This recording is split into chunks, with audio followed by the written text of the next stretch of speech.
سوید بن غفلہ نے بیان کیا کہ میں سلمان بن ربیعہ اور زید بن سوحان کے ساتھ ایک جہاد میں شریک تھا۔ میں نے ایک کوڑا پایا اور اس کو اٹھا لیا۔ دونوں میں سے ایک نے مجھ سے کہا کہ اسے پھینک دے۔ میں نے کہا کہ ممکن ہے مجھے اس کا مالک مل جائے تو اس کو دے دوں گا، ورنہ خود اس سے نفع اٹھاؤں گا۔ جہاد سے واپس ہونے کے بعد ہم نے حج کیا۔ جب میں مدینے گیا تو میں نے ابن کعب رضی اللہ عنہ سے اس کے بارے میں پوچھا۔ انہوں نے بتلایا کہ نبی کریم صلی اللہ علیہ وسلم کے زمانے میں مجھ کو ایک تھیلی مل گئی تھی جس میں 100 دینار تھے۔ میں اسے لے کر حضرت صلی اللہ علیہ وسلم کی خدمت میں گیا۔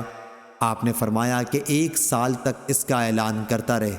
میں نے 1 سال تک اس کا اعلان کیا اور پھر حاضر ہوا کہ مالک ابھی تک نہیں ملا۔ آپ نے فرمایا کہ 1 سال تک اور اعلان کر۔ میں نے 1 سال تک اس کا پھر اعلان کیا اور حاضر خدمت ہوا۔ اس مرتبہ بھی آپ نے فرمایا کہ 1 سال تک اس کا پھر اعلان کر۔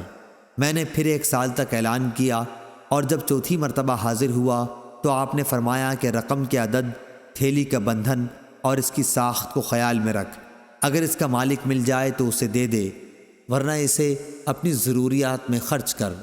ہم سے عبدان نے بیان کیا، کہا کہ مجھے میرے باپ نے خبر دی شعبہ سے، اور انہیں سلمہ نے یہی حدیث شعبہ نے بیان کیا کہ پھر اس کے بعد میں مکہ میں مسلمہ سے ملا تو انہوں نے کہا کہ مجھے خیال نہیں اس حدیث میں سوید نے 3 سال تک بتلانے کا ذکر کیا تھا یا 1 سال کا۔